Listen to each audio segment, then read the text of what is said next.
jẹ́ ìráyè gbé o ilé ayé mi kó má ṣe dàrú lójú mi ilé ayé mi kó má ṣe bàjẹ́ lójú mi àrín bí àrín láyé àwa ẹ̀dá Olódùmarè o jọ̀wọ́ jẹ́ ìráyè gbé o ilé ayé mi kó má ṣe dàrú lójú mi ilé ayé mi kó má ṣe di rúdurùdu ilé ayé mi kó má ṣe bàjẹ́ lójú mi ilé ayé mi kó má ṣe dàrú lójú mi.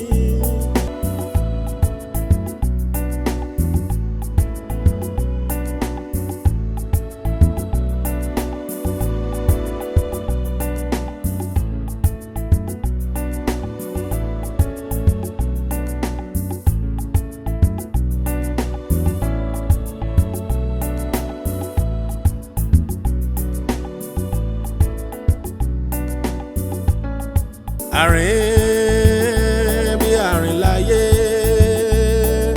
àrín bí àrín láyé àwa ẹ̀dá Olódùmarè o jọ̀wọ́ jẹ́ ìráyè gbé o ilé ayé mi kó má ṣe dàrú lójú mi ilé ayé mi kó má ṣe bàjẹ́ lójú mi ilé ayé mi kó má ṣe dàrú lójú mi. Àrín bí àrín láyé àrín bí àrín láyé àwa ẹ̀dá Olódùmarè o jọ̀wọ́ jẹ́ ìráyè gbé o ilé ayé mi kó má ṣe dàrú lójú mi ilé ayé mi kó má ṣe di rúdurùdu ilé ayé mi kó má ṣe bàjẹ́ lójú mi. Dàrú lójú mi àrín bí àrín láyé àrín bí àrín láyé àwa ẹ̀dá Olódùmarè o jọ̀wọ́ jẹ́ ìráyè gbé o ilé ayé mi kó má ṣe dàrú lójú mi.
Because I've paid already. You paid for my load and my tiffin. Why? Because I love you. And to love is to suffer. And to avoid suffering, one must not love. Kò síbi tí ìfẹ́ ò ti lè ṣẹlẹ̀. Kò dẹ̀ sẹ́ni tí yóò lè ní ṣẹlẹ̀. Ó dẹ̀ máa ń dà kéèyàn lọ fún tó bá fẹ́. Kó kú sínú kòrò. I love you. Love. Ìfẹ́ ọjọ́ ní fàìfàì ìfẹ́ ọdún ìpòrú ọkọ̀ but kí ló ń tó lè tó yẹ this guy is just saving for the first time. Ìwọ ló ń sọ̀rọ̀ báyìí ṣé o mọ̀ pé stuff like this ó máa ń fàbámọ̀ náà. Àbámọ̀. Kí èèyàn kábàámọ̀. How? Let me tell you something. You see, regrets for things we did can be temporary. It is the regret for things we did not do at all that is inconsolable. Sorry, you're all right. So, it is advisable to make it a rule of life never to regret and never to look back. Darling, let me tell you something. You see, regret is a complete waste of time and energy. You can't build on it. It's just wallowing in. That's why they feel so watchable. Because only oreye. Only kono lowo. Oya bere moko. Oju. Oya meye. Boya oku wa beye o. Boya ko beye o. That's what I do not know. Wọ́n tún sọ̀rọ̀ báyìí. Tí òkú ò bá bẹ̀yẹ̀, a ní jókòó sí ní báyìí. Ká mọ jíròrò nípa ẹ̀. Ẹ dúró náà. Kọ́tẹ́ ìgbìyànjú láti sọ̀rọ̀ èmi. Ṣé ẹ fẹ́ máa rò pé bóyá mo ti ń nífẹ̀ẹ́? Kí lè sì tẹ̀ fún wọn? Mo ti fẹ́ sọ. That I'm not ready. Má sọ bẹ́ẹ̀ mọ́. He is a journalist. Not just a journalist, baby. This guy is the head of all technical departments. Are you joking? And a federal capital. Oh, John. Hey, ẹ jọ̀ọ́, kí wá ní gbogbo nǹkan tẹ́ sọ ìkọ́ wa? Are you a learner? Baby girl, grab your copy. No. Mommy, I want to Bible you can hear me. Like, I can go straight to the point. Mama are twisted at times. When I go on some proverbs, like I don't understand. For example, better is the poor that walk in his integrity than he that is perverse in his lips and is a fool. Ọmọ kan tó ṣẹlẹ̀ Ayọ̀mídé. Yes, ma'am.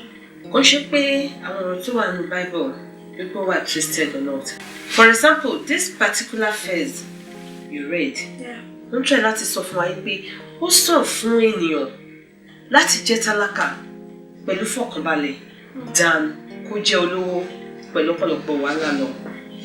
You know, ṣọ́ra àwọn olówó tó ń wò yẹn ọ̀pọ̀lọpọ̀ ìgbà ló máa ń wù wọ́n wípé kí wọ́n jẹ́ tálákà kó dẹ̀ wà problem free than kán lówó pẹ̀lú gbogbo wàhálà tó ń gbé káàkiri yẹn. You're right, Mom, but ìgbà mi kò understand. In fact, ìgbà mi okay make sense in rárá. Shush. Ayọ̀mídé, má sọ wípé ọ̀rọ̀ inú Bíbélì kò make sense rárá. You need wisdom. Kó dẹ̀ gbàdúrà fún ẹ̀mí mímọ́ Ọlọ́run. Kó lè bá fi yé ẹni yékéyéké. When you have Holy Spirit, my dear. Mother and daughter, ẹ ti bẹ̀rẹ̀ pẹ̀lú Bible study. Ní wàhálà. Ẹ wo, mọ̀ sí. Dàbí. Láti bribe. Mo jáde mo fẹ́ lọ rí àwọn ọ̀rẹ́ mi. Tóyìn. Yeah. Àwọn ọ̀rẹ́, right? Then, mommy. Okay, see you later. Olúwakẹ́mi. Yes, mommy. Come back here. Now. Come back here. Kẹ́mi, No. sit down there. We need to talk. Ayọ̀mídé. Yes, Mommy. Wọlé lọ mọ fẹ́fẹ́ mẹ́sàn. Okay, Mommy. Take it that serious. Take care of yourself. All right, Don't go darling. longer, right? I'll get you ice cream. Okay. Olúwakẹ́mi Àrẹ̀ká. Ṣórí, a kò lè ṣe àṣeyọrí nípasẹ̀ owó, agbára tàbí ohun tí a jẹ́ láwùjọ. Ṣùgbọ́n a lè ṣe àṣeyọrí pẹ̀lú discipline. I noticed that you place so much emphasis, priorities on goodies of this life. Kenny, your priorities are placed on designers. Designer shoes, designer bags, everything. You place more priority on yourself. Kemi, it is high time hanging out with these your friends, Nifemi and Tony. Mommy, quiet. It is high time you start hanging out with a male friend. Kemi, mú ọkọ wálé fún mi. Bíbí ni mo bí ẹ, èmi náà fẹ́ rí ọmọ mi. Mo ti bá àwọn èèyàn ṣe ìgbéyàwó ọmọ. Mo ti ṣe dáadáa, èmi náà fẹ́ ṣe ìgbéyàwó fọ́mọ. Ṣọ́rọ́ mi, mo fẹ́ fi gbé ọmọ mi.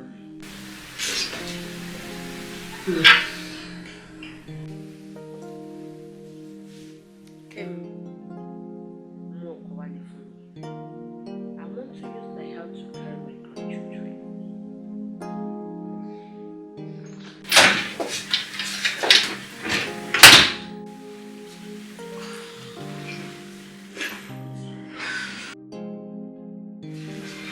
Experience is the best teacher of all. And for that, there are no guarantee that one will become an artist. Only the journey matters. If you told that to ALAYEE, you became a pay empty on the fame.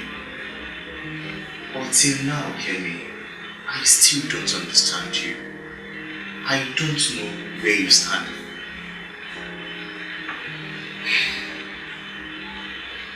It is good to have an end to journey towards. Ṣùgbọ́n ìgbéyàwó. Ìgbéyàwó dàbí kí èèyàn fọwọ́ sí inú ihò ìjò ní ìrètí láti mú ẹja jáde.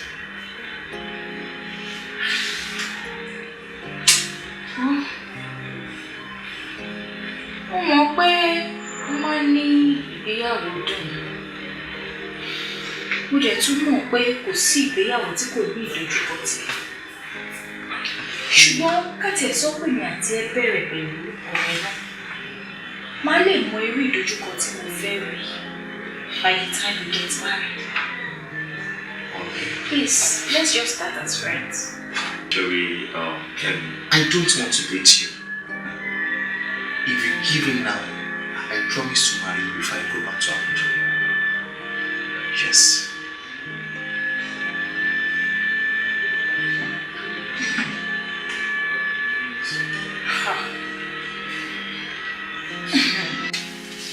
Sometimes we confuse by what we think is really obvious, but what we think is really obvious, obviously it isn't obvious, because there is no new thing in those words anymore.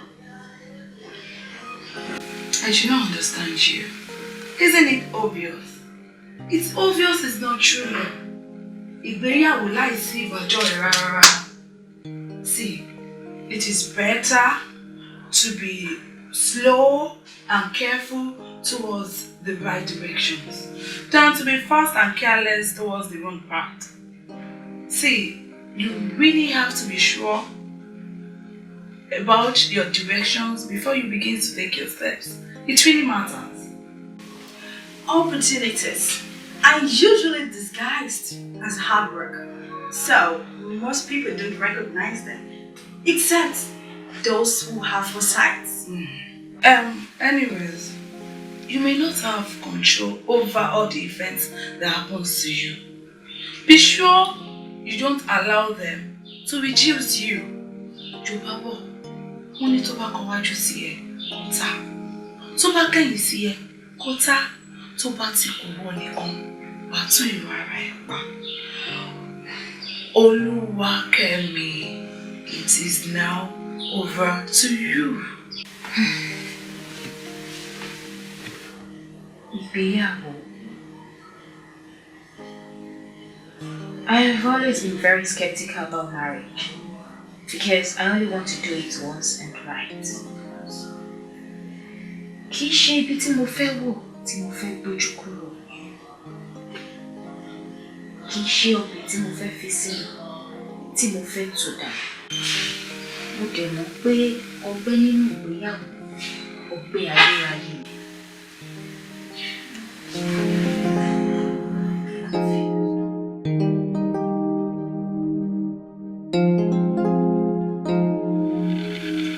Ìfẹ́ àti kórìíra.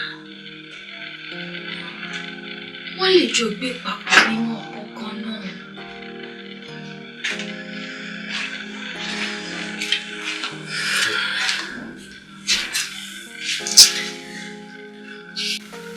Oluwakemi, are you okay? Mi ò wà okay. Kò tiẹ̀ yé mi mọ́. Gbogbo ẹ ti sú mi. Kí ló sú ẹ?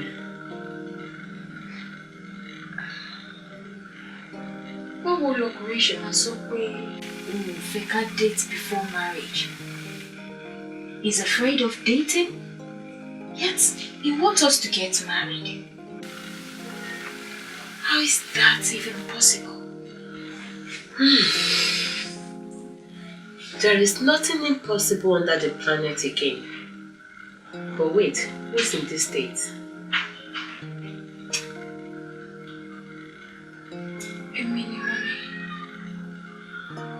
You?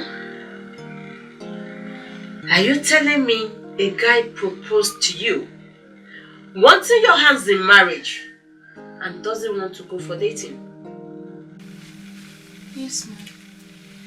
And worst part ni pé kò gbélé kò. Níbo ló wá ń gbé òjàre o? Abuja ló ń gbé. But ó sọ pé tí má ti ready for he would relocate to Lagos, and then ibi báyìí láti máa ṣe wedding wa. Tade mama gbé. Irúṣẹ́ wo ló ń ṣe? Journalist ni. Ó ń ṣiṣẹ́ pẹ̀lú JDTV. Àwọn iṣẹ́ wọn ló gbalẹ̀ fún Sàbújá. Òun ló head camera department wọn níbẹ̀. But how serious is it? Mom, it's really serious. Because ó fẹ́ ká go on pẹ̀lú gbogbo wedding preparations wa. And the way he's really going about it, he's very anxious to meet you. Oluwakemi, do you love me?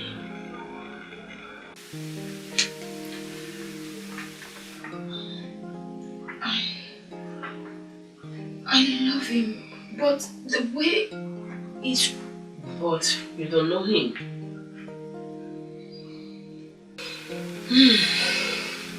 Ìfẹ́. Ìfẹ́ ni iná tí ó mọ́lẹ̀ jùlọ. Ìfẹ́ náà ni ìmọ́lẹ̀ tí ó mọ́lẹ̀ rọ̀kọ̀sọ̀. Ìfẹ́ yìí náà ló máa continue láti jẹ́ the greatest instrument of change. Ìfẹ́ ní àkọ́kọ́ tí àwọn ènìyàn máa ń pè ní love at first sight. It is very easy to understand. Ṣùgbọ́n nígbà tí olólùfẹ́ méjì bá ti wà papọ̀, tí wọ́n bẹ̀rẹ̀ sí ní wo ara wọn fún ìgbà tí ó pẹ́, this is when it becomes a miracle. Love is an obsessive delusion, and it can only be cured by marriage. Meanwhile, marriage is a tomb of love.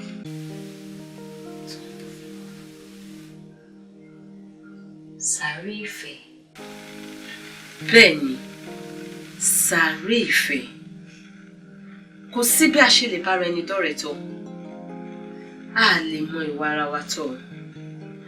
Ọ̀pọ̀lọpọ̀ ènìyàn tí wọ́n bá wà nínú ìfẹ́ pẹ̀lú wa, ó dìgbà tá a bá wọ ní ìgbéyàwó pẹ̀lú wọn. People can pretend for years. When you get into the marriage with them, that is when you see something else. Meanwhile, you need to protect your marriage. Ìgbéyàwó dàbí sàárè. Ìfẹ́ nìkan ni ó lè wọ níbẹ̀. Olúwakẹ́mi, fún mi ní nọ́mbà.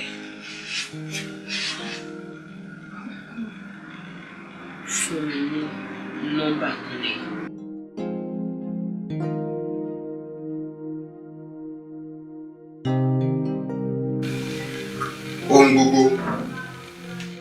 ọkùnrin ṣe àṣeyọrí àti gbogbo ohun tí ó bá kùnà láti ṣe àṣeyọrí méjèèjì wá láti inú ìrònú ẹ̀. Síbẹ̀síbẹ̀ kò sí bí ẹ̀dá ṣe lè ronú tó kò lè sáré kọjá kádàrá àwọn àyànmọ́ ẹ̀. Wọ́n ní kádàrá tó wọ́n ní ó ní ṣe pẹ̀lú ìpinnu ẹ̀. Bí àyànmọ́ náà ṣe ní ṣe pẹ̀lú ìpinnu nítorí tí ò bá sí ìpinnu àyànmọ́ rere lè forí ṣọ. Ẹ jọ̀ọ́ ẹ má bínú níbo ni ìpinnu ti wá nínú ìrònú ènìyàn ni. Ṣé wá rí pé bí kò ṣe sí àyànmọ́ láìsí ìpinnu bẹ́ẹ̀ gẹ́gẹ́ ni kò ṣe sí ìpinnu láìsí ìrònú. But the most pathetic person in the world is someone who has sight but no vision. I concur with you. You know what? The poorest man on earth is not a man who doesn't have money, who doesn't have job, who doesn't have car, who doesn't have house. But a man who has no vision.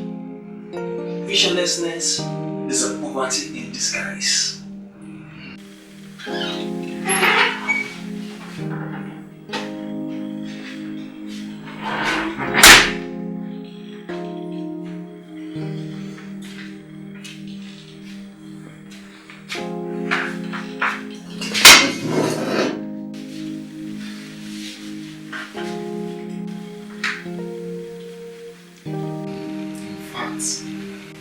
Lack of vision is lack of directions.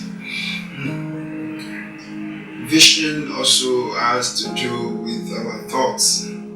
Yeah, I think so. Anyway, I say your phone is ringing. Come on, don't ring there. Vision. Hello? Hello? Good afternoon. I just had a moment. Orúkọ mi ni Mrs. Jumoke Lewis. Àwọn ọmọ máa ń pè mí ní Mama Kemi. Mrs. Jumoke Lewis. Mommy Kemi. Ẹ jẹ́ má bínú, Mommy Kemi ló ní wa. Kemi mélòó lẹ́yìn mọ̀? The only Kemi tèmi mọ̀, she's based in Lagos. And èmi àti Mommy àdẹ tí mi tara wa rí, so I'm confused. Am I confused? The same Kemi náà ni. Oh, Mommy, ẹ má bínú máa ẹ rà mà. Mi ò mọ̀ pé yìí ni o. Kẹ́dẹ̀ máa wò the last time tí mo wá sèkò, mo ń sọ fún Kemi pé mo wish láti mọ̀ yìí. But she was telling me pé time àti mọ̀ yóò ti tó. Ẹ má bínú torí Ọlọ́run. Mi ò kí ń ṣọmọ bẹ́ẹ̀ o. I'm highly respectful ma. Ẹ má bínú ma. Kunle, I understand you. In fact, the way you talk shows that you're a very responsible human being. Don't be any little that. You know me that don't play work back already. Kẹ́mi ṣàlàyé àwọn nǹkan tó transpire láàrin yín nígbà tí o fi wá sẹ́kọ̀ọ́. Ìdí nìyẹn tí mo fi pè é. I think we need to talk about that. Okay, ma'am. So when next are you coming to Lagos? Sherry, Mommy, ìgbà tí mò ń bọ̀ wá sẹ́kọ̀ọ́ yìí, ìyẹn ti wà lọ́wọ́ Kemi. Òun ló lè decide now. Why? Yeah, because mo ti sọ fún Kemi wípé the only thing tó lè gbé mi wá sẹ́kọ̀ọ́ òun ni pé kí n wá ṣe wedding. Because èmi bí ṣe wà yìí, I'm a jealous type man. Mo máa ń jo owó gan. Then mo lè believe pé kò sí bí èmi àti ẹni tí mò ń fẹ́ ká máa ṣe ní pé àjùmọ̀ síra wa tí ọ̀rọ̀ bí owó àbí ohun tí kò ní fẹ́ ọkọ. Because the last girlfriend tí èmi àti ẹ̀dẹ̀ date kò tó di pé máa break up. Reason that she break up with me fún mi ní total access to her life. How? Sherry, Mommy, máa ń believe pé tí èmi àti Yorùbá fẹ́ra wa, ó máa ń dá tí a bá fi kókó pamọ́ fúnra wa, tá a bá ń nà tán fúnra wa. Like tí bá ń date náà sí ẹni yẹn should have access to everything tí mo bá ní bí a fóònù mi or whatever tí bá ní. Èmi náà dẹ̀ gbọ́dọ̀ ní same access to nǹkan tó bá jẹ́ títí ẹ̀ náà. So mo dẹ̀ feel pé ní relationship nǹkan bẹ́ẹ̀ yóò kí n work out. Àfi tí wọ́n bá ti máa rí. Mo ṣe pé Kemi tè jẹ́ ká lè marry because mi ò kí ń ṣọmọ kékeré mọ́, mo dẹ̀ feel pé mo mọ nǹkan tó tọ́, mo dẹ̀ mọ nǹkan tí mo fẹ́. Lóòótọ́ gbára mọ̀ pé there is no perfection in marriage ọ̀tọ́kọ àti ìyàwó tí wọ́n bá jọ fi ọwọ́ sowọ́pọ̀ wọ́n máa jọ make things work out because ìpinnu ló máa ń múni wọnú ìgbéyàwó ìpinnu kan náà dẹ̀ ló máa ń jẹ́ kí èèyàn pẹ́ ẹgbẹ́ máa. I understand you. But síbẹ̀síbẹ̀ tí Kẹ́mi bá sọ wípé òun ṣetán sí nǹkan, what's the next stage? Mọ́mí, èmi náà sọ fún Kẹ́mi pé tó bá ti rẹ́dí pé òun ṣetán kó sọ fún mi. Màá sẹ́yìn owó sí ẹlẹ́dẹ̀ẹ́dẹ́ àwọn necessary preparations rẹ̀ kí wọ́n ṣe. In fact, kó tó di kí n kó ní gbogbo mo fẹ́ drop owó tí ẹ̀ mi fún. Ìwé tó bá nílò wá nílò wá kan bẹ́ẹ̀. Òun ló sọ pé kò tí àti kò gbà lọ́wọ́ mi náà. Okay. Jẹ́ kí n bá sọ̀rọ̀. Màá ní kò náà pè é. Okay, ma. Ẹ ṣé gan-an, mọ́mí, mo appreciate yín, ma. Thank you so much, ma. Ṣé nọ́mbà yín lélẹ̀, ma? Yes, that's my number.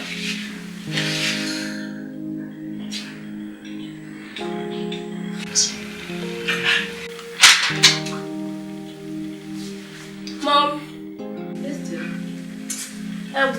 èmi máa advice kí àǹtí mi Kẹ́mi kó má rush rárá. Kó take time wọn. Bàbá fruit ẹ. Mi jẹ.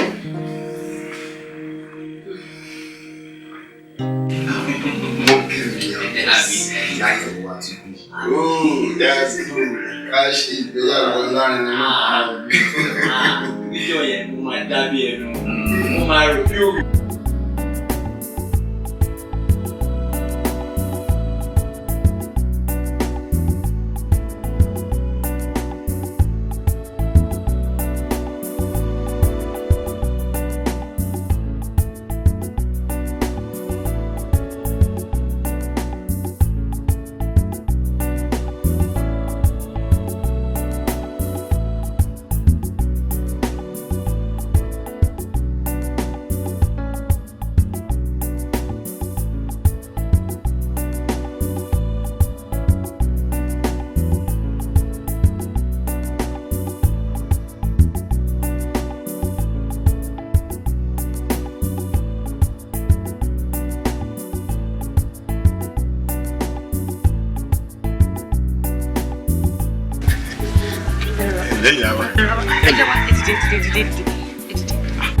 Fẹ́ kéèyàn kúnlẹ̀ síwájú fáwọn fàdúrà.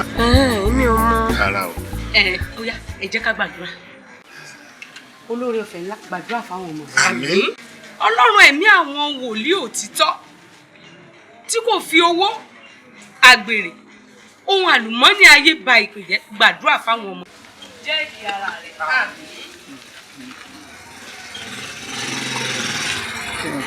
Jésù Olúwa wa.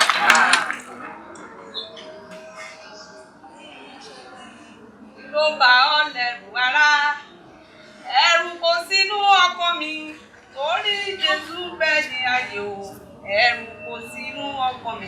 Ìyá wa, amú mi rí bí mo ṣe ń gbàdúrà ẹ lọ, wípé ọmọ ènìyàn ń bẹ̀rù, ó ń fòyà nínú ọkàn rẹ̀ fún ohun tó yẹ kó jẹ́ ohun ìdùnnú fún ọmọ ènìyàn kọ̀ọ̀kan. Kí ló dé? Olúwa ní kí n sọ fún yín wípé ẹ má bẹ̀rù rárá. Ẹ̀rù ń bà mí gan ni. Mi gbọ́dọ̀ parọ́ fún yín ìyàwó ni. Ẹ̀rù ń bà mí o. Nítorí bẹ́ẹ̀ gan ni mo ṣe tọ̀ bàbá yìí wá. Àwọn náà ń ṣe bí ọkọ fún mi látìgbà tí ọkọ mi ti ṣe bó ṣe fẹ́ ṣe yẹn. Olúwa ní ẹ fọkàn balẹ̀, ó ti ṣeé ṣe. Ọlọ́run sọ fún mi wípé ire wà níbẹ̀, ayọ̀ dẹ̀ wà níbẹ̀. Ṣé mo sọ fún ọ? Torí jẹ́ kọ́kàn rẹ̀ ó balẹ̀.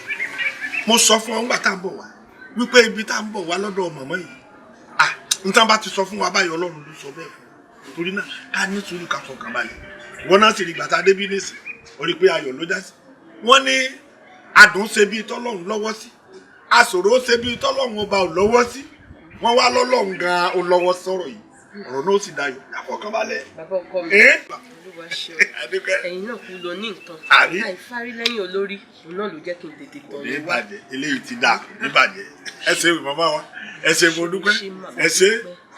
Sẹ́rí látìgbà ti gbéra léde tí ń wo pé mo gbọ́dọ̀ rí yín kémi náà sọ tara mi. Torí wọ́n ní ibi abá ti wo lókùnrin Ọlọ́run ní dá lólókùnrin lé o. Wọ́n níbẹ̀ láti wo rẹ ni.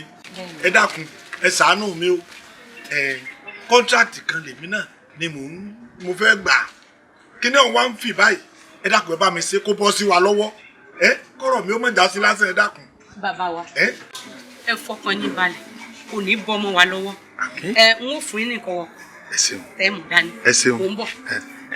mọ́mí wa ẹ̀jọ̀ bẹ́ẹ̀ mi náà wá nǹkan tí màá mú dání lọ sí ayé chẹ́ńjì gbogbo ẹ̀ ló ti chẹ́ńjì nínú ṣọ́ọ̀bù mi àṣà àjẹun wọn kì í fẹ́lẹ̀ tẹ̀lẹ̀ ṣe sọ tó jẹ́ pé bí mo ṣe ń bá bọ̀ yìí bí mo ṣe ń bá lẹ́nu yìí ó dá mi lójú pẹ̀ máa rí kan.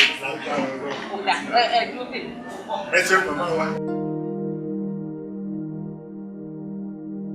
20 years from now, you will be more disappointed by things you didn't do than things you do. So, throw off the boldness, sail away from safe harbor, catch the trade winds yourselves, explore, dream, discover what it takes to be a married woman, till the beginning of everlasting joy. We cheers.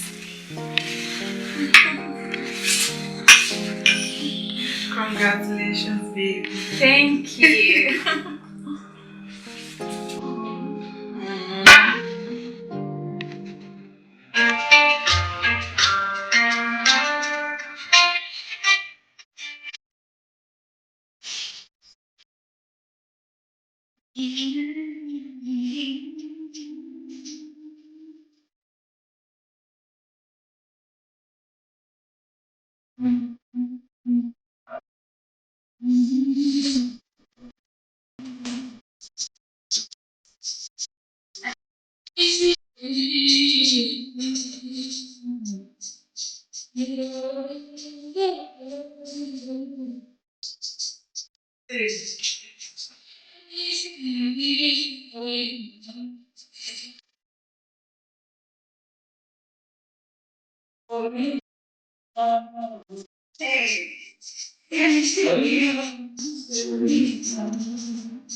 I don't even know for now.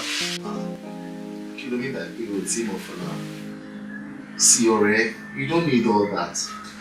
Surely, women in nature are full of blunders. But with love and good company, it improves a woman. And show you why to go original if you are not ready to let go of a marriage. Uncle Niyi, Sherry, òótọ́ call me so. Sure, what parenting way? Wow. And Tabari or Corinthian facing. We always love to be around them. For real, keep on looking fake or no. Ṣé kí olólùfẹ́ wọn máa wà ní àyíká wọn ní gbogbo ìgbà kó máa wà pẹ̀lú wọn ni àbí kí olólùfẹ́ wọn máa ṣe ìpèsè fún gbogbo tí wọ́n bá nílò lásìkò tó máa nílò ẹ̀ àti nígbàkúgbà tí wọ́n bá fẹ́. Kí lóbìnrin fẹ́? A lè mú kankan nu méjèèjì la fẹ́. And how possible is that? You can't eat your cake and still have it. Why not? Ṣeré yín ọkàn. Ẹ kò máa ń rò pé ọ̀rọ̀ àwọn obìnrin lè ní. Ọ̀rọ̀ wa ò lè. Kò dé kí n ṣe nǹkan kàǹkà kan tó jẹ́ pé ẹ lè handle. Ṣẹ́ra obìnrin thinking. Very little things matter to us.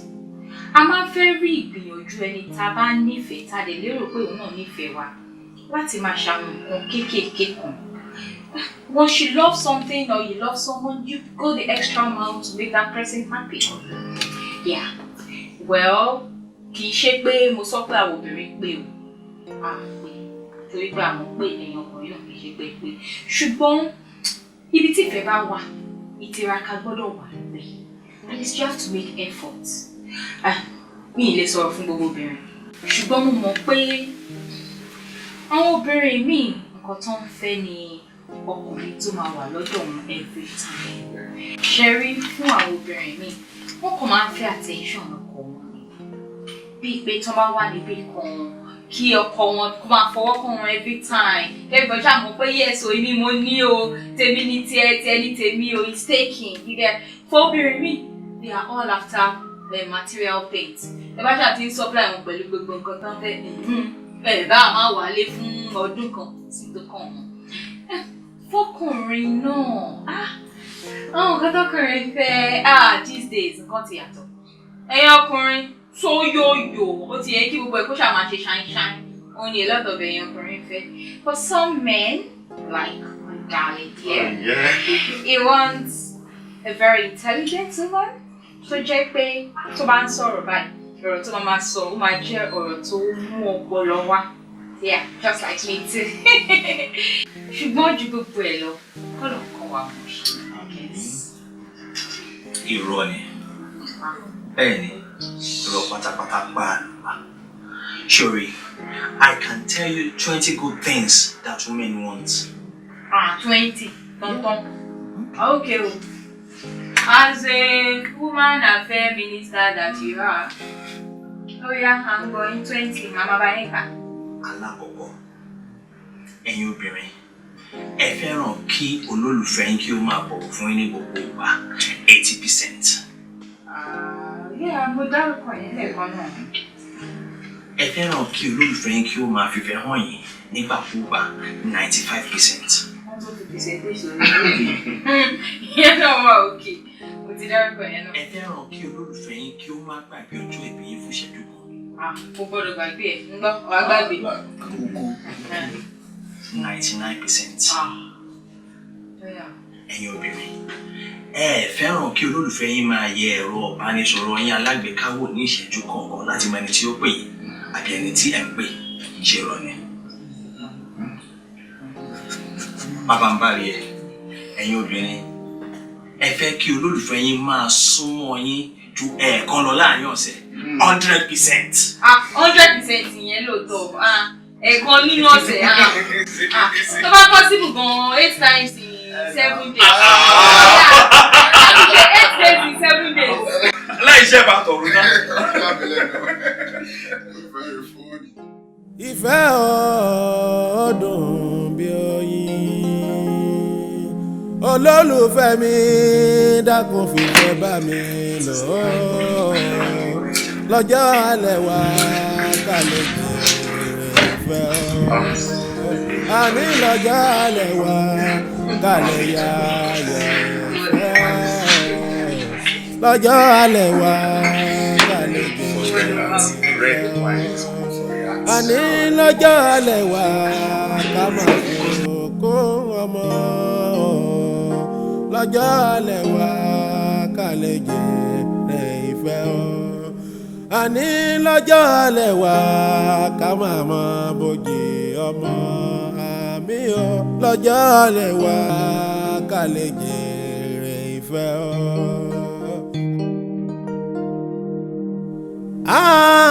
Ìfẹ́ o jó ní fàìfàì,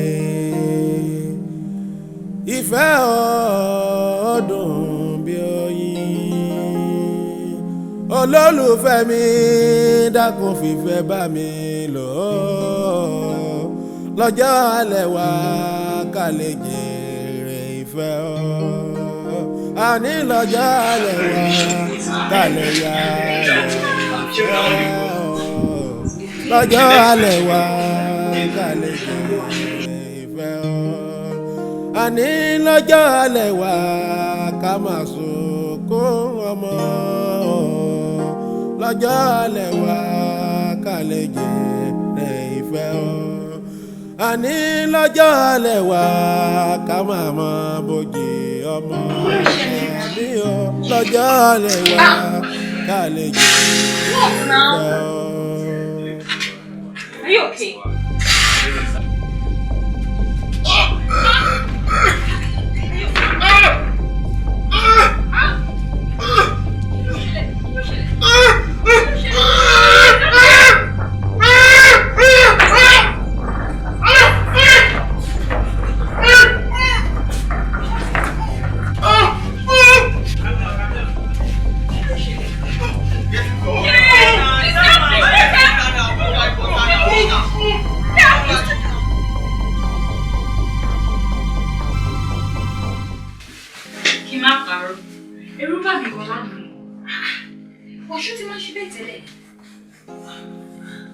That's the normal thing now. Yes. Èmi kan fún ara mi tí n bá gbọ́ òórùn sìgá bí tí n bá mu sìgá lẹ́gbẹ̀ẹ́ mi. It turns my stomach. Bẹ́ẹ̀ni. Sìgá. Mi ò like it rárá. It is very very dangerous to the health. Tí n bá mu sìgá, ó máa ń ba àwọn organs jẹ́ lára. Bọ̀ ẹni sùn, àwọn tó máa ń mú kọ. Yeah. Àwọn tí wọ́n mú ọ nífẹ̀ẹ́ ara wọn ni. Because wọ́n kí wà nílò wípé smokers are liable to die young. Ọlọ́run á jẹ́ kán bọ́. Mo tèmi wá mọ̀ pé sìgá lè ṣe èèyàn bẹ́ẹ̀ yẹn o. Nǹkan tí mo rí lánàá yẹn ó yà mí lẹ́nu. Lórí sìgá lásán. Ṣé o mọ̀ pé ó lè ṣe jàmbá jù bẹ́ẹ̀ lọ ni? Oní sìgá lásán. O mọ̀ pé sìgá téèyàn ń fà sínú, tó ń fà sẹ́nu, tó ń fà sọ́kàn. Èéfín dúdú ló ń kó sáyà. Ó máa ń ba ọkàn jẹ́, ó máa ń ba kíndìnrín jẹ́, ó máa ń ba lung jẹ́, ó máa ń ba ẹ̀dọ̀ jẹ́. Táàtù bọ̀tọ̀ ẹ̀ bá dé tán, wo oníwọ́n kọ́ ló máa fara gbá, wọ́n máa rú kiri ni, wọ́n máa rú kiri ni. Bó ṣe mú gbogbo ẹyin sọ ìnà, àwọn kan máa wà tó máa sọ pé smokers are liable to die young. Báwọn tí mu sìgá for the past 80 years kò ṣàwọn. So smokers are liable to die young.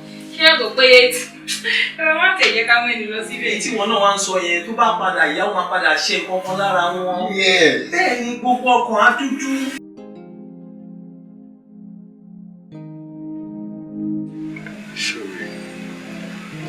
We are in the same boat in a stormy sea, and we hold each other up without to. So, marriage will work if we only do it together. I agree. We will. There is this general saying that for a person to be truly happy, you need 3 things: someone to love, something to do, and something to hope for. So, what are the things you're hoping for? O tún béèrè lọ́wọ́ mi. What else? Area dreaming and each time tí wọ́n bọ̀ wá ní àti wọ́n dàbí pé lálàá ni. Ẹ̀yà mi wọ́n máa jẹ́ máa bọ́ ẹlẹ́dàá mi sọ̀rọ̀ pé bá jẹ́ pàlà ni mò ń là o. Kí má jí bẹ́ẹ̀ mọ̀ láíláí because I can't imagine my life without you. You see, there was a supernatural force in the movies of love that none of us, even scientists, can deny. From the very first day I set my eyes on you, deep in my heart, I knew this is mine. Oh, baby, you're so sweet. You know, the brain is the organ of destiny. It holds within its humming mechanism the secret that determines the human race. So, I want to jump with you. Same here. You see, there is no scientific study that is not point out to my understanding of our view of the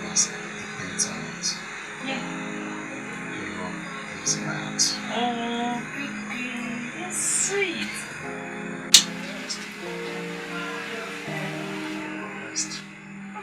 Baby, stop it. I don't like it when you look at me like that. Okay. Oh, stop it, Joe.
Hello, Yakemi.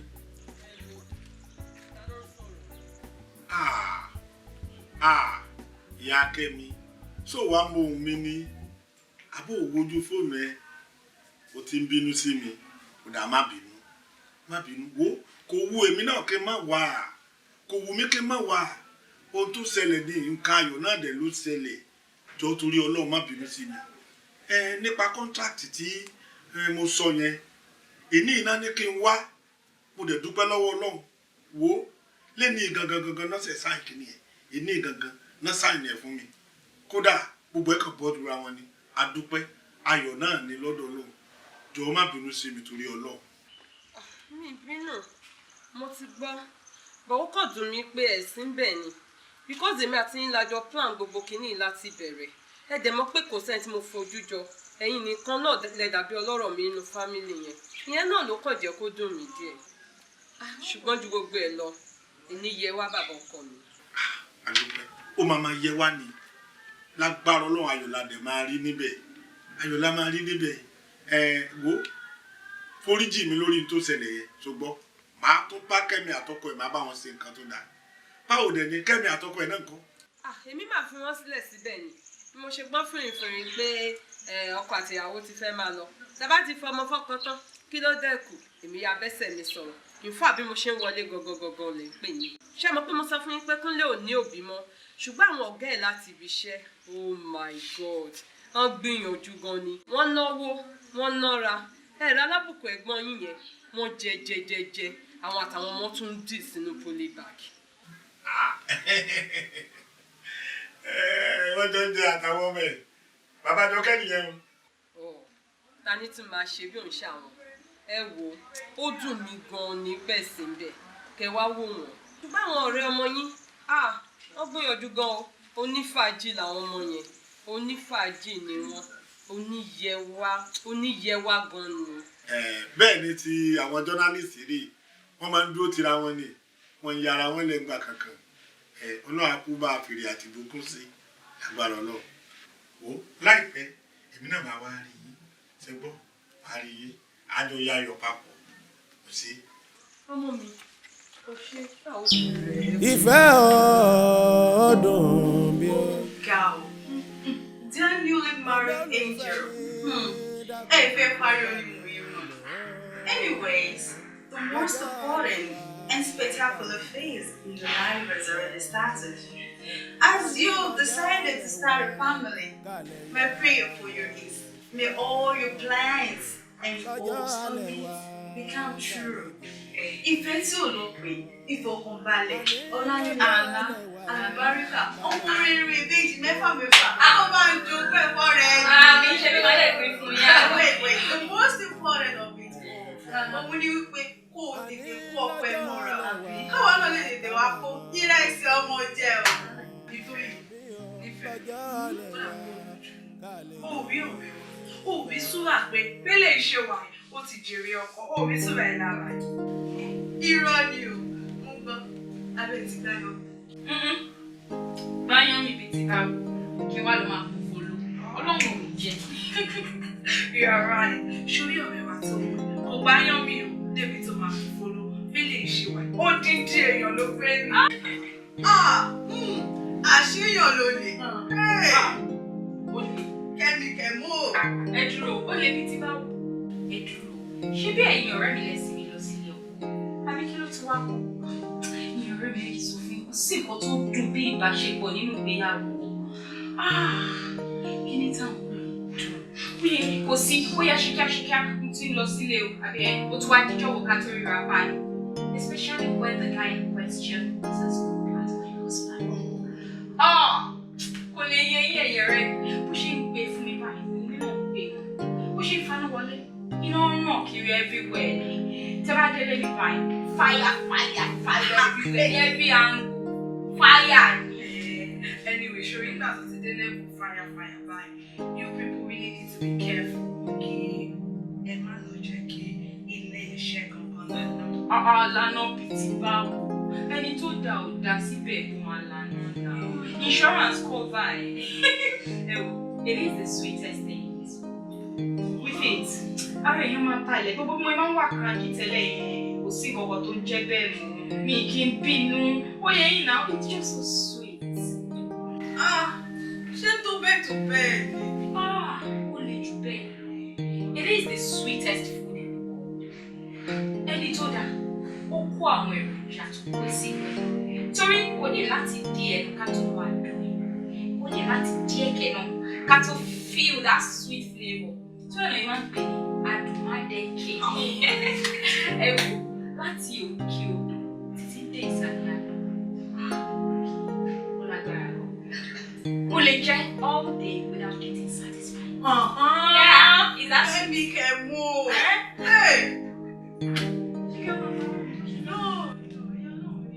Àbí o. Tó bá yẹ pé wọ́n fi ṣe é. Ó ní pọ́ńpẹ́. Àmín.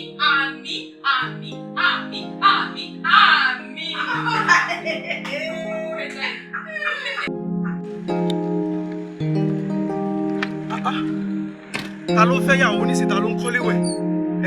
Sàkùsàkù sédò, sàkùsàkù dídò, sàkùsàkù mú jẹjẹ lọ ìwọ sàkùsàkù bẹ́ẹ̀ sí bá lọ́mọ jẹ́ pa mí. Ọlọ́run ní kí mọ̀ kọ́ wà.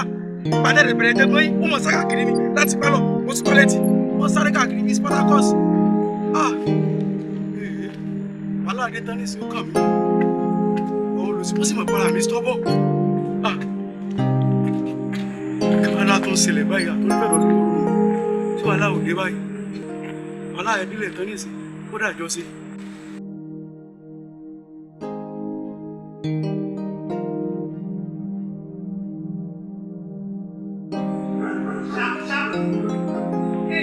Ọ̀gá mo ń bọ̀ o, tó sá pàápàá. Sorry sir.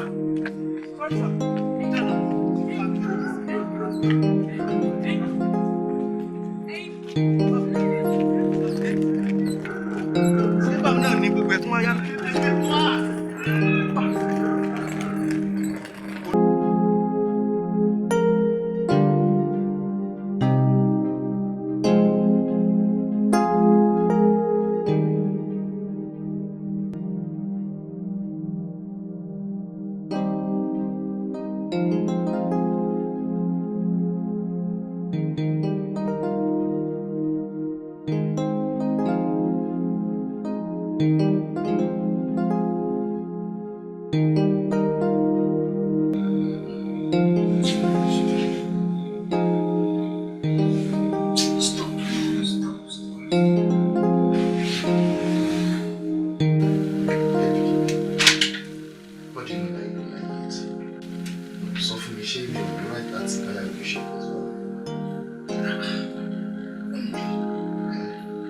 Ṣùtìgbà tí máa fi gbogbo ẹnu sọ̀rọ̀.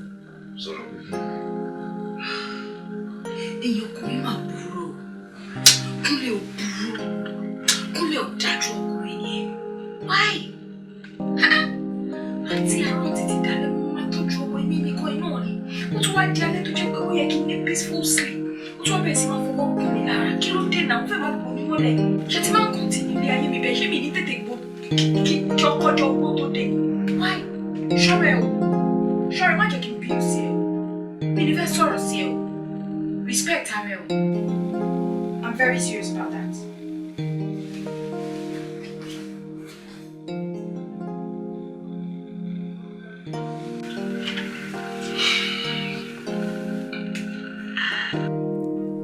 Ọ̀dàlẹ̀ ọ̀rẹ́, ọ̀dàlẹ̀ ọkọ. Deji, Ká má borí wọn fẹ́ jẹ́ lẹ́tẹ̀ kábẹ̀rẹ̀. Thanks so much. Deji, mo dúpẹ́ lọ́wọ́ ẹ̀ gbogbo kan tó ṣe fún mi. Deji, look at me. I love you so much. You are my life. You are my... Ká máa rántí àwọn ọmọ wa nítorí ọjọ́ ọ̀la o. Ohun àbáṣe lè ní o, ìtàn ní bódọ̀la. The true measure of man. The true measure of a man is not how he behaves in the moment of excitement, comfort, but how he stands in the moment of controversy, discomfort, and challenges. You see, surely àwọn obìnrin tó ń wò yẹn, èṣù tó tó wọn láyé yóò sí. Ọ̀rẹ́ la gbọ́dọ̀ bá ṣe máa dá ọgbọ́n sí ọ̀rọ̀ ara wa.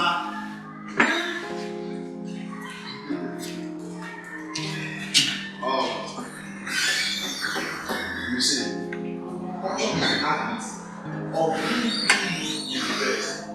And you know why? So I see no reason why I should get married. For a really successful man, must be afraid of getting married. Marriage is an institution, but I am not ready for an institution. Because no one can marry it. Ọ̀nà àbáwọ̀ tó wà lẹ́yìn. Náà ni tàbí ìkọsílẹ̀. Èmi ò lè ṣetán láti jẹ́ kó bèrè kan jáde sí fún mi. Tàbí kó pa mí ní ìgbà ìtọ́jọ́.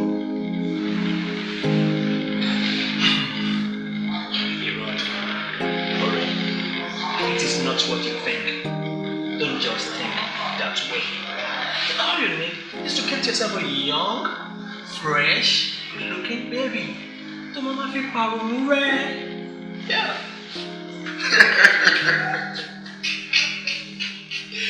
You see, all of the true love stories have a common song of torment, tragedy, and impossibility. Lovers have to use the power of love to cross the ocean and reach the island of love. I think Yeah, because there is no perfect marriage. Just a very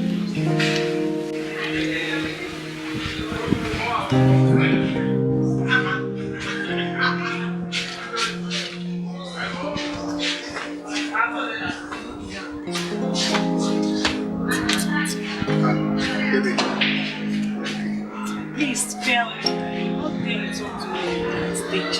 Sure, eh? Until I am always.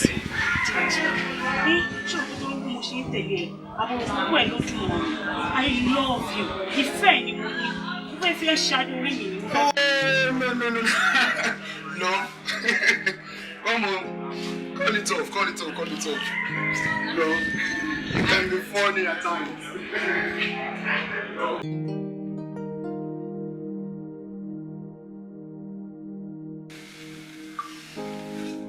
Níbo ló ń lọ? Ilé, of course. Oh, you know I still need you. Mo ibi tó bá ti fẹ́ràn èèyàn lèèyàn máa ń dúró sí o. But you know your wife doesn't like you. I do. Sorry. It's all right, sorry. But you know what? For now, I still have to act like a responsible husband. If not for anything, for the sake of my child, so checking. Ojo bọ́ síbí jàre jẹ́ ká ṣọwọ́ mẹ́ta sí. What's not doing? Now she needs to my father. But if I share anything, I won't share. What's now?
ọ̀dàlẹ̀ ọ̀rẹ́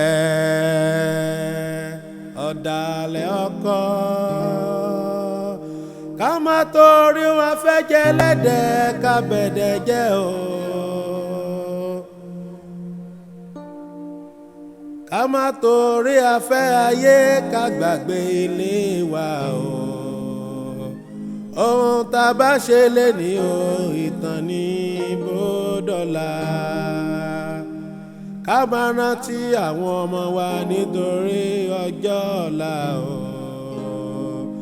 ohun àbáṣe lè ní o ìtàn ní bó dọ̀la ká máa sọ ìwà wa nítorí ọjọ́ ọ̀la o ohun àbáfẹ́ ní ṣe ìtàn ní bó dọ̀la ká máa hùwà wa ní dáradára ni o ká máa rántí ọ̀la nítorí àwọn. ìtí ìwọ náà ìpè ṣé mi ṣí tú ìwọ ni ìgbà tí mi rojú tí mi mọ̀ bí bíbà. ẹ ṣí tú ìwọ àwọn náà la ṣe wà mí báyìí lọ́sẹ̀ ìgbọ́n wà lẹ̀. mélòó lẹ́yìn ìbòlù mẹ́ta tí wà ó. It's a new bit by donuts. One Coke and tea. My Coke and tea. Okay.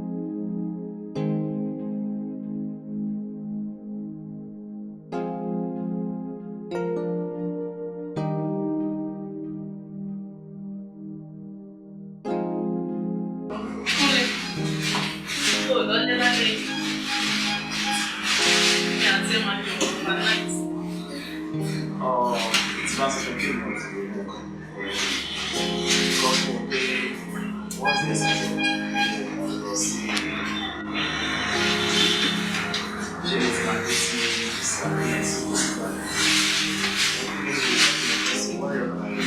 This one for Mumane. This is you and I. That's my baby.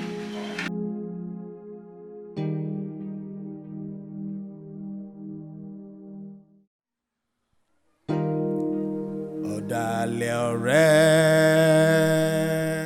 ọ̀dàlẹ̀ ọkọ ká má torí wọn fẹ́ jẹ lẹ́dẹ̀ ká bẹ̀dẹ̀ jẹ́ o ká má torí afẹ́ ayé ká gbàgbé ilé wa o ohun tá a bá ṣe lé ní o ìtàn ní bó dọ̀la ká máa rántí àwọn ọmọ wa nítorí ọjọ́ ọ̀la o ohun a bá ṣe lé ní o ìtàn ní bó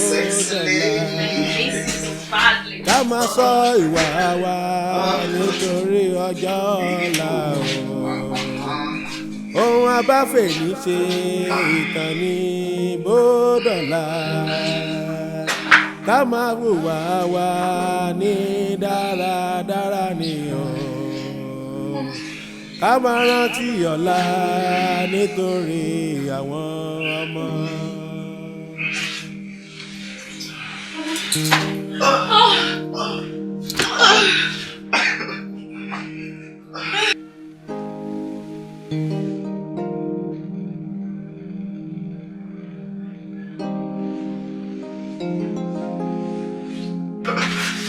People like seriously.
Timetable on our sexual life. See, I'm a man, a very competent man. Money could appreciate when she loses my body for and that is why I employ her.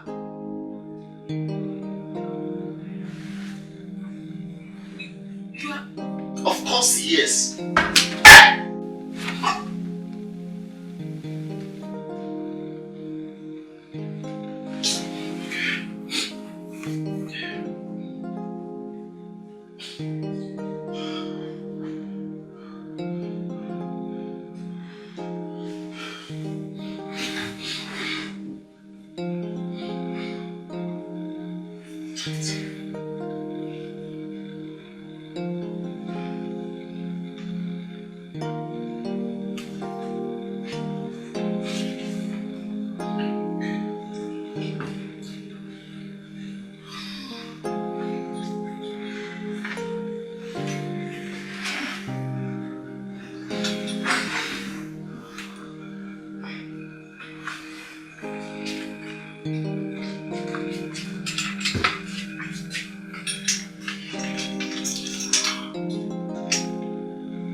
You're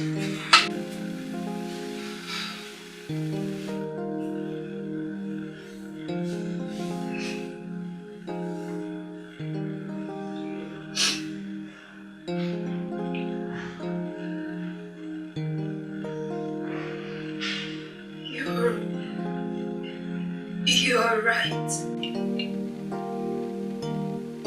Ẹ̀tọ́ ẹ̀ ní lóòótọ́. Mo dẹ̀ mọ̀ pé tí ń fi ẹ̀tọ́ ẹ̀ dùn ẹ́.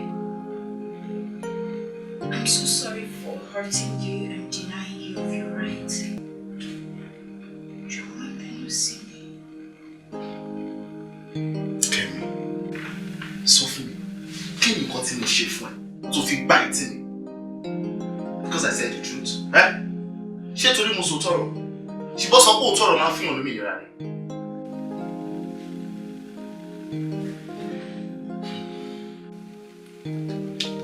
Ìbínú mi kò sẹ́ni tí kò lè bínú. Ó rọrùn láti bínú. Ṣùgbọ́n láti bínú sí ẹni tó tọ́ ní ìgbà tó tọ́, ní ìmọ̀ tó tọ́, àti fún ìdí tí ó tọ́, òun ni kò rọrùn láti handle. I'm so sorry. Kẹ́mi, ìwọ ń bínú. Ó mọ̀ mí ni o. Ó yẹ kí n ti fi ẹ́ sílẹ̀ tipẹ́. Ṣùgbọ́n ìfẹ́ ló dá mi dúró. The best fighter is never angry. Bitterness is like cancer, which eats upon the host. Ṣorí ìbínú torí yẹn nínú ni, ó máa ń jó gbogbo nǹkan run. Inú àpànìyàn ni ìbínú ń gbé. Àwa ní ìbínú ló yẹ kó ń wá. No, tell me, ká ní pé lẹ́ẹ̀kan tó bá mi ní tẹ̀kẹ́ mo control ara mi tèmi náà gbẹ́ padà ní. Something else could have happened.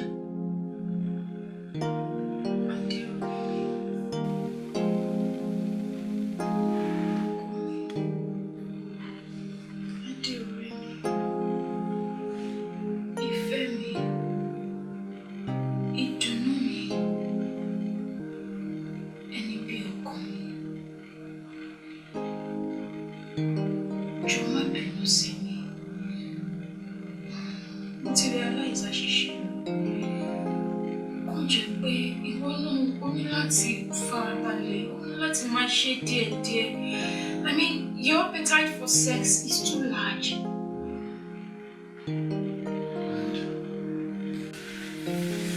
Do you think that would ever be possible? Sex is my best food, and that is why I got married to you. I cannot do without sex. So it is never going to be possible. Say something else.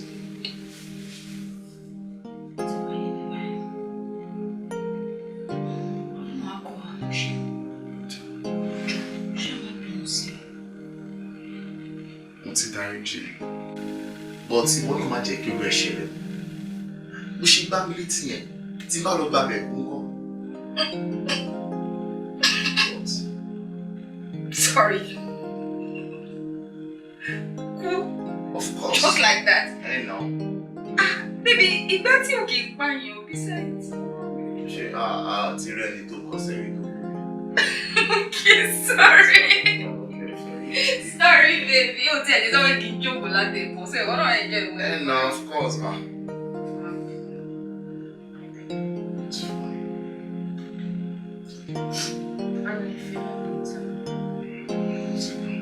I'm shaking it, right? My shaking. Okay. So what? Should we go and have some food? Your best food? I would have to think about it. Your best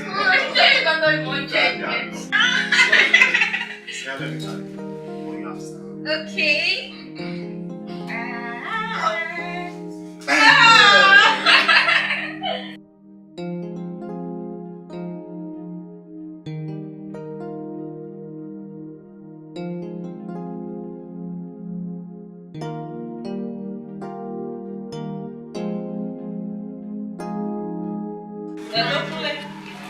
Hello, Tina. Kí ni reason tó ṣe tún pé nọ́mbà ọkọ mi? Ṣé o kì í fi etí ẹ̀ gbọ́ràn mi? Ó sọ fún ẹ pé kò dẹ̀ lẹ́yìn ọkọ mi. My husband doesn't want your service again. Yes. Look here. Tí o bá ṣọ́ ara ẹ̀, tí o bá dẹ́yìn lẹ́yìn ọkọ mi. Máa fi ojú. Ṣé Kúnlé lè fi mí lẹ́ṣà? Ó ń sọ rẹ̀.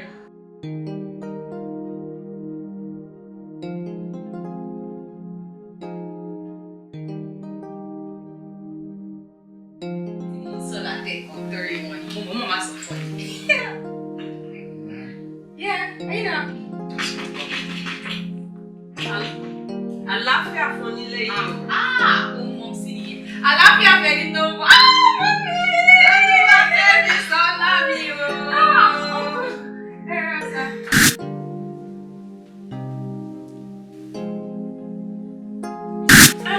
Baby! Baby! Bọ́bọ̀! Mom sí àti uncle mi tí mo sọ̀rọ̀. Ẹ rà sá. Daddy, ọkọ mi tí mo máa ń sọ̀rọ̀ ẹ̀gbọ́n yín tẹ máa ń bá sọ̀rọ̀ lórí fún yẹn kúnlé òun lélẹ̀.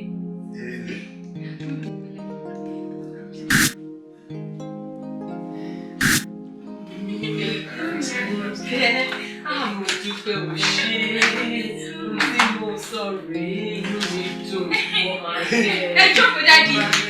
Gbogbo nǹkan tẹ máa fẹ́ ṣe lẹ́yìn gbogbo ẹ̀ pátá ni màá prepare fún yín. Wọ́n ti ẹ ti ṣe é sílẹ̀ gan. Mo ń bọ̀ ẹ jẹ́ kí n sáré lọ. Ká sọ̀rọ̀ omi wọlé. Kẹ́mi, ọlọ́run ní báyọ̀ rẹ̀ ni. Kí lọ pé orúkọ ọkọ rẹ̀ yìí? Daddy, Kúnlé ni ṣé bá máa ń bá sọ̀rọ̀ lórí fóònù? Kúnlé kọ́ lélẹ́yìí o. Eléyìí tẹ̀mí fojú mi rí. Tolú ni o. Kò dà wọ́n rọ̀ létí nìsí. Ọmọkùnrin kan tó máa ń wádọ̀ mi. Nígbà tó wà ní yunifásitì Ọ̀ṣun. Nígbà náà, tó ọmọ mọ̀lẹ́kùnrin rẹ̀ kan wá gbàdúrà. Má ṣe wá jẹ́ Tolú ọmọ ìyàwó lè rí. Ó ní mo rí o. Ṣé mo máa kúrò mọ́ra mi? Tolú mo rí kódà lọ rí mi. Ẹ wá, ẹ tú mi lẹ̀ o. Èmi kò mọ̀ ọ́n látàkọ́ mi, ẹ tú mi lẹ̀. Yóò yí ọ lé sí wọlé pẹ̀lú. Eléyìí tẹ̀mí ní tó wọlé. Tẹ̀mí ní tó wọlé. Ṣé mi? Sórí ọmọ ilé. Bẹ́ẹ̀ wá máa bọ̀. Kí ló ṣẹlẹ̀ rí? Ó rí. Lọ́pọ̀ bẹ́dúrúmù. Lọ́pọ̀ bẹ́dúrúmù. Kí ló ṣẹlẹ̀ náà? Bàbá ọkọ bẹ̀ tú mi lẹ̀ ilé mi mọ́. Bàbá Kẹ́mi o.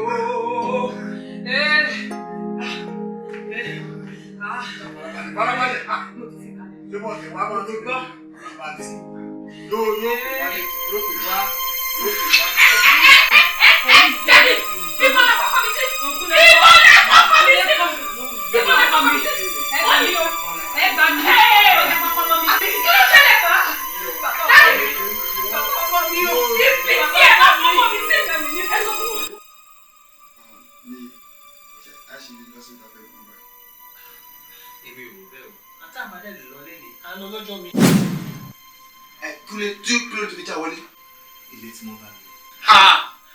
Kí wàá ní ṣe báyìí? A ní láti kó l'Áfíríkà pátápátá. Níbo la fẹ́ lọ? We can go back to UK.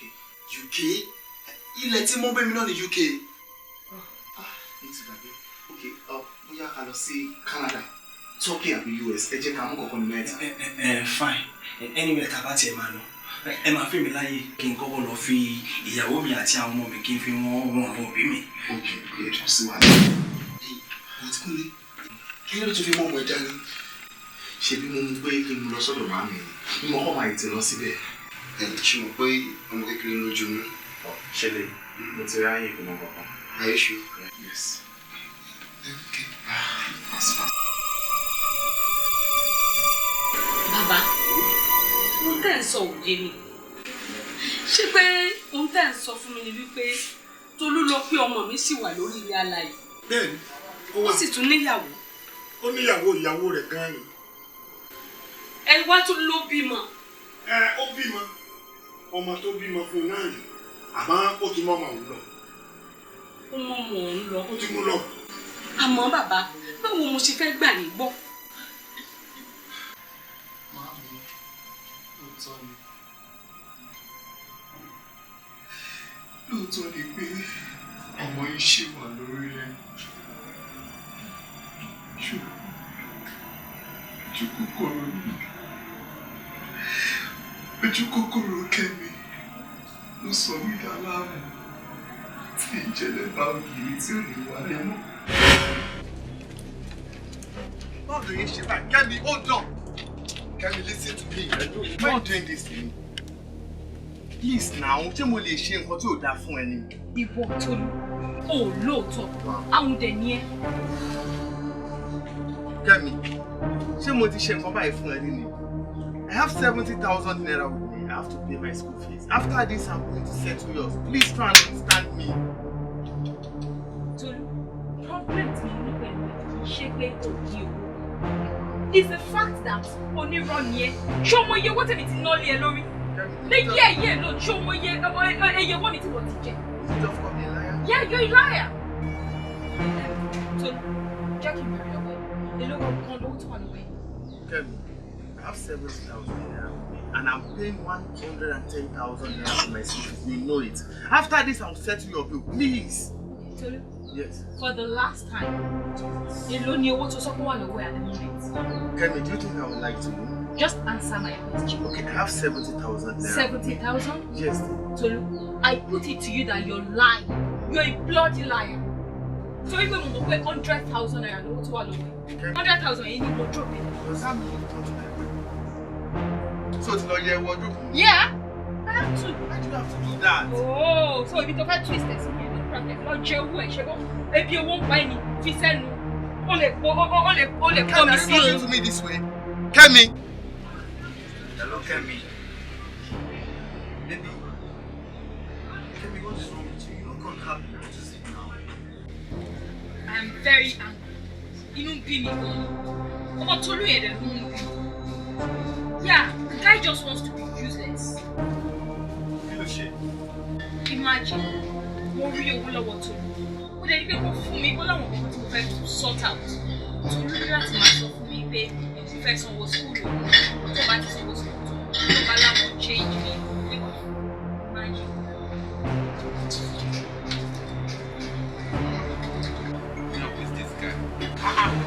Waste. For waiting now, you all know the past to the waste person. What's it doing now? I just want me you teach am sense. So really, you pay your book. May you help me collect the money from her. Hey, Baraka, complex of parallel.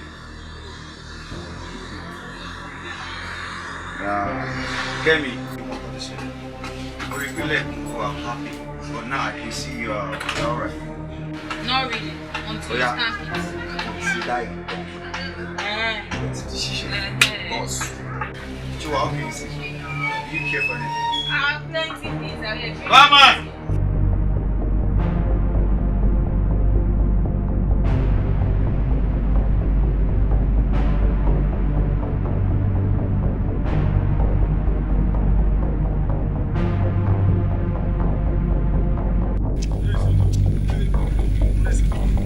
Kúnlẹ̀ síbẹ̀ yẹn pẹ́pẹ́.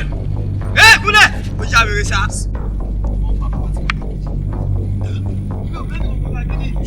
Bẹ́ẹ̀ni sọ, àyọ̀ tí ẹ̀kú ẹ ṣá. Mo láàráyà ọ̀pẹ́ àti bàtà gidi. Bẹ́ẹ̀ bá yẹ̀ lẹ̀, ọlọ́bẹ̀ bá ti jẹ ṣá.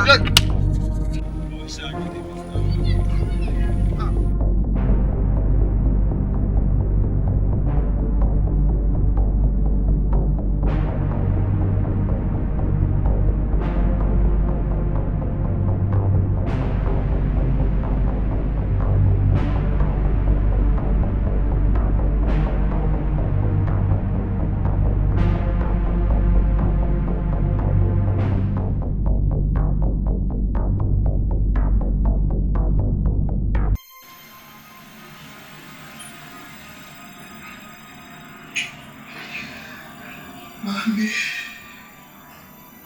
owó mi. Mami, owó mi kì í bá ní ìgbẹ́pẹ̀ títí láéláé. Ṣùgbọ́n ọmọ aráyé lọ́ṣẹ̀ ní mi ní gbọdọ̀.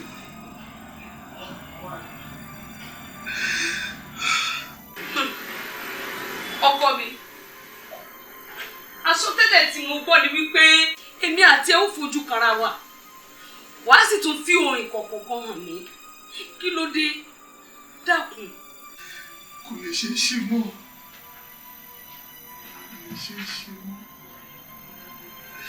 Ṣùgbọ́n nítorí ìfẹ́ tí mo ní sí i, gbogbo nǹkan ní mi pátápátá mo máa filẹ̀ fún yín. Kèmí náà dẹ̀ ti wà nínú yín. Gbogbo nǹkan tí mo dẹ̀ ní láyé pátápátá, ìkápọ̀ kèmí náà ló wà. Ó wù mí kí n máa lọ ṣùgbọ́n kò ṣeé ṣe fún wa mi.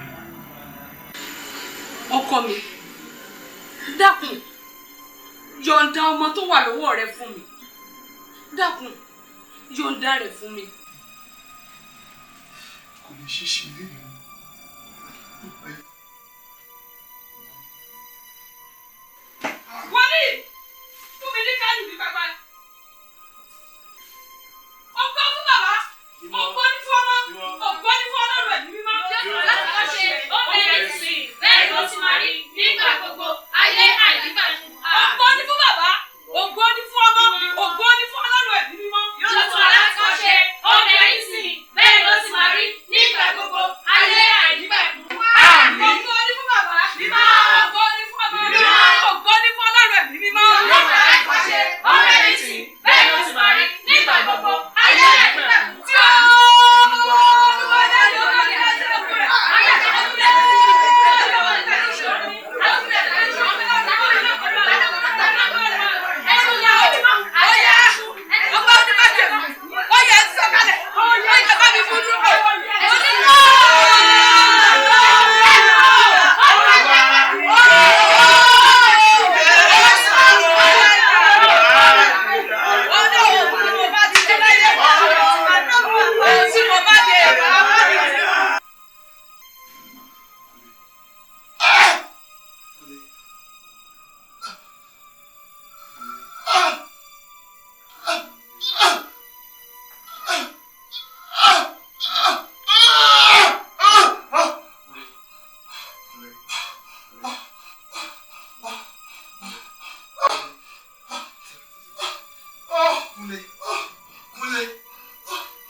Àrìn bí àrìn láyé, àrìn bí àrìn láyé àwa ẹ̀dá. Olódùmarè o, jọ̀wọ́ jẹ́ ìráyé gbé o. Ilé ayé mi kó má ṣe dàrú lọ.